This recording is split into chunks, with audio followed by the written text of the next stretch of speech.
Hola, mi nombre es Arturo Guerrero y me gustaría que platiquemos sobre los derechos humanos de fuente internacional y su aparente tensión con nuestra soberanía y con la Constitución. Porque, como sabrán, está ahorita en boga la idea de quizá recalcar que todos estos derechos tienen que someterse a los límites que están en la Constitución y que hoy sabemos pues, se puede reformar con la mano en la cintura. Ahora, como esto se puede poner medio árido, vamos a meterle un poco de teorías de la conspiración, hablemos de George Soros, hablemos de los nazis, hablemos de García Luna, de Murillo Karam, de dónde estaba la corte, cuándo, ¿no? Esta gustada sección. Platiquemos un poquito de todo eso. El tema como tal, en 2011 se reformó la Constitución para elevar los derechos humanos que estaban en tratados internacionales a rango constitucional, ampliando nuestro bloque de constitucionalidad. Esta fue una decisión constitucional, esta fue la intención misma y de hecho la Constitución así lo dice con claridad. El artículo primero de los primeros 3 párrafos es tajante. Primer párrafo, los derechos son los que están en la Constitución y en tratados internacionales sin distinguir. Segundo párrafo dice que se tienen que interpretar armónicamente, lo llama de conformidad, y después dice que en caso de conflicto, bueno, se tiene que beneficiar a la persona con la protección más amplia. Y luego el siguiente párrafo establece 3 principios. El de progresividad, que es una prohibición de ir para atrás, y los de indivisibilidad e interdependencia, que básicamente quieren decir que tú no puedes satisfacer un derecho sin o ignorando los otros, y que si violas un derecho, esto puede trastocar otros derechos. Esta fue una postura que pelearon los países en su momento soviéticos y las delegaciones latinoamericanas en contra de lo que establecía el bloque más individualista y liberal encabezado por Estados Unidos. Entonces, nada más para ir viendo de dónde viene cada una de las figuras. Más allá de eso, la Constitución en distintos artículos, el 103, el 105, el 107, el 15, dice que los derechos humanos de fuente internacional se deben respetar por los tratados internacionales en general, de modo que distingue entre ambas fuentes. ¿Ok? Pese a todo esto que les acabo de decir, hay personas que siguen diciendo que tienen que estar por debajo de la Constitución y que sí la soberanía y varias cosas más. Lo primero es, oye, pero es que las restricciones, y esto viene a cuento de que el artículo primero, en su primer párrafo, en la parte final, dice que serán los derechos humanos lo que les acabo de decir, así como sus garantías, ¿no? Eso se reconoce por la Constitución, y lo dice, cuyo ejercicio no podrá restringirse ni suspenderse, salvo en los casos y condiciones que establece esta Constitución. ¿De qué habla ese artículo primero? ¿Habla de límites a los derechos que están en la Constitución? No. Restringir y suspender es precisamente a lo que se refiere el artículo 29, que hace referencia a casos de emergencia pública. Por ejemplo, COVID. ¿Sí? El artículo 29 señala precisamente en qué casos, esto que les decía, casos y condiciones que esta Constitución establece. Bueno, se reformó primero para incluir también las restricciones, como una limitación menos grave que una suspensión absoluta.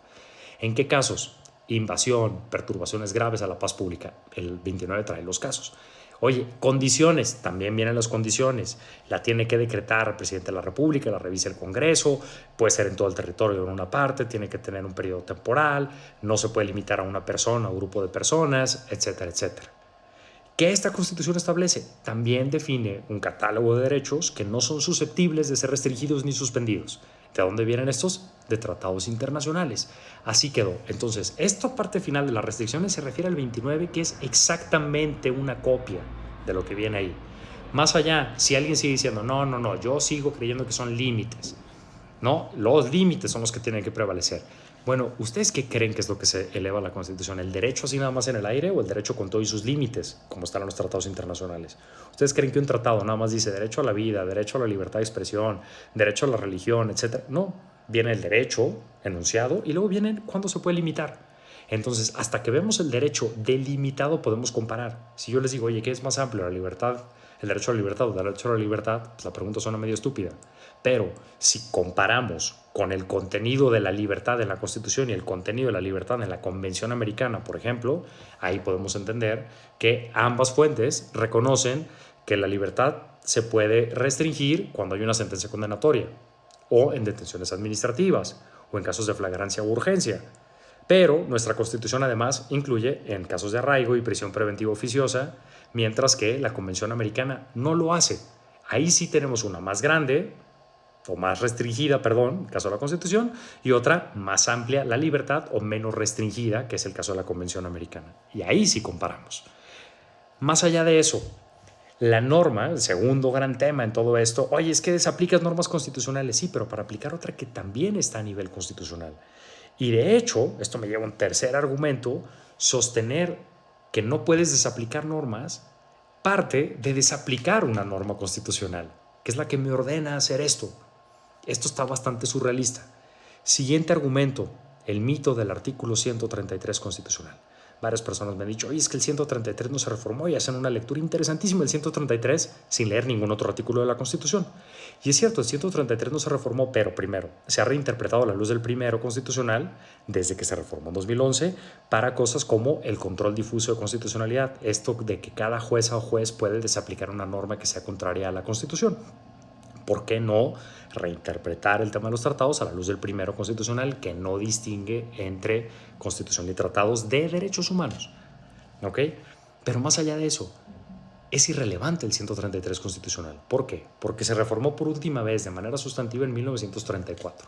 Antes de eso, así venía de 1917, que copia el artículo 126 de la Constitución de 1857, que copia el segundo párrafo del artículo 6 de la Constitución de Estados Unidos de 1787, que tienen en común todas estas fechas, que no existían tratados internacionales en materia de derechos humanos. Esto se inventa después de que los nazis, primera promesa cumplida, reforman la Constitución para que no les estorben temas de derechos humanos. Esto lo retoma Felipe Calderón y por eso el arraigo era una de las figuras favoritas de García Luna y era uno de los temas que peleaba mucho Murillo Karam en su momento. Irónicamente, ahora privado de la libertad con una de las figuras que tanto defendió él en la Suprema Corte. Pero justamente estos eran, digamos, algunas de las ideas de los nazis en su momento. Vamos a reformar la Constitución para que no nos estorbe la Constitución. Y así es como Calderón termina por meter el arraigo al texto constitucional. Más allá de eso, fíjense que la Constitución siempre se ha entendido como que establece mínimos y tiene una especie de fuerza expansiva. Así se ha establecido en temas de derechos de pueblos y comunidades indígenas, temas de responsabilidad patrimonial del Estado, y les va un caso muy interesante. Cuando tú te sometes o te sujetan a un proceso penal, había una discusión sobre cuándo se suspenden tus derechos político-electorales. La Constitución dice con el auto de formal prisión. La Convención Americana dice que es hasta la sentencia. Escándalo. La Convención Americana va más allá. Sí, pero también el Código Federal de Procedimientos Penales, hoy el Código Nacional, establece lo mismo, hasta la sentencia. Y antes de analizarse el tema de tratados internacionales, se dijo, no, es válido que sea hasta la sentencia porque la Constitución tiene un mínimo que se puede ampliar. Ahí nadie brincó y ahora es un escándalo. Esto nunca ha sido problemático, esto es ideológico, esto no es jurídico, ¿sí?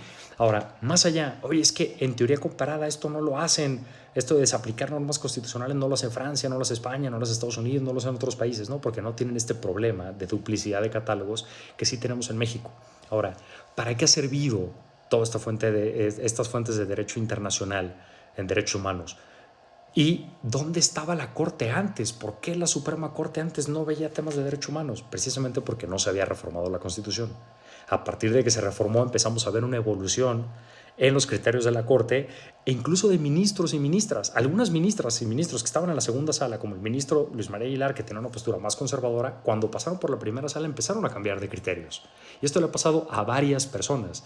La postura de que tiene que prevalecer la Constitución y sus límites siempre ha sido la postura conservadora dentro del mundo judicial. Esa era la postura que sostenía así, pero aferradamente la ministra Luna Ramos, el ministro Pardo Rebolledo durante mucho tiempo. Esa siempre fue la postura conservadora, ¿sí? Sin embargo, esto ha ido cambiando. ¿Y esto por qué se había tardado tanto en el Poder Judicial? Pues porque hasta que lo empezaron a preguntar en concursos, en procesos de selección, empezó a permear poco a poco. Y así es como ha ido cambiando y así es como llegamos hasta acá. Por eso la Corte. Y los organismos internacionales y George Soros y todo eso, ¿de qué nos sirven? Los organismos internacionales han permitido analizar crímenes de la guerra sucia, por ejemplo, como el caso Radilla Pacheco, ejecuciones y temas de violencia sexual de los gobiernos panistas por parte de miembros de las Fuerzas Armadas, temas como Atenco durante el gobierno de Peña Nieto en el Estado de México, o que se creen oficinas como la Comisión contra la Violencia para las Mujeres, la CONAVIM, que deriva de la sentencia de Campo Algodonero. Entonces, por eso es importante todo esto. Por eso, quienes se pelean con este tema se están peleando con la tutela de derechos humanos, que ha sido fundamental. Gracias a estos estándares internacionales, también la Suprema Corte fue evolucionando en su interpretación. Lo que está en juego son los derechos de todas y todas. Y sostener lo contrario sí es una cuestión ideológica, no es un criterio